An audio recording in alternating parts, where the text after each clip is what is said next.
A question that I get often is, can I decline my employer's health insurance? We're going to talk about that today.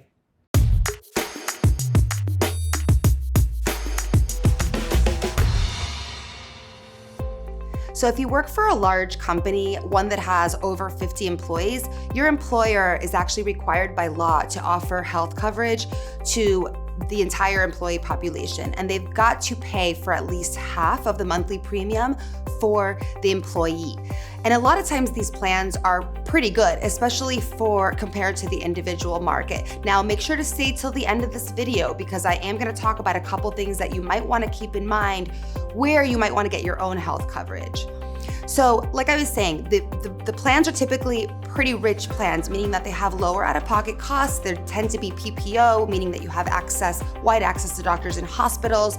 And I've seen that they have pretty low out-of-pocket costs. And also if your employer's paying for half of your monthly premium, that's a pretty good deal.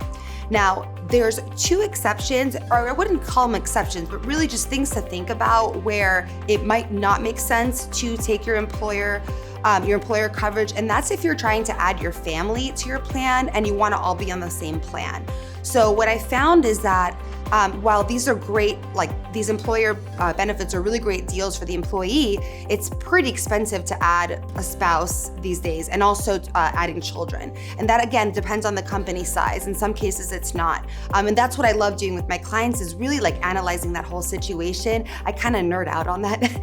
And so, everybody has a different situation, but what I tend to see is that it's expensive to add the family, so I can get the family a much better deal on the individual market.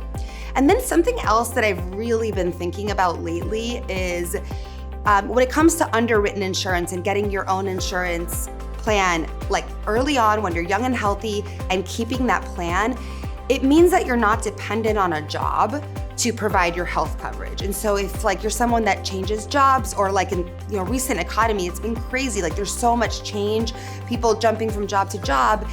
You'd have to jump from health insurance plan to health insurance plan. And it takes a little bit of time of getting used to knowing how to use the plan.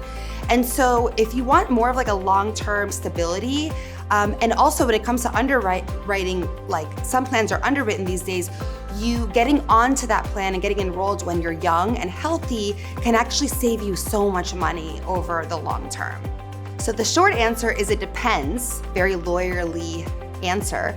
It depends on your situation. And so I would love to help you with that. If you have any questions about whether you should take your employer coverage or adding your family, reach out to me. The best part about that is that the insurance companies pay me, so you don't have to. So happy to jump on a call with you. You can reach me at alexthehealthagent.com and also on Instagram at alexthehealthagent.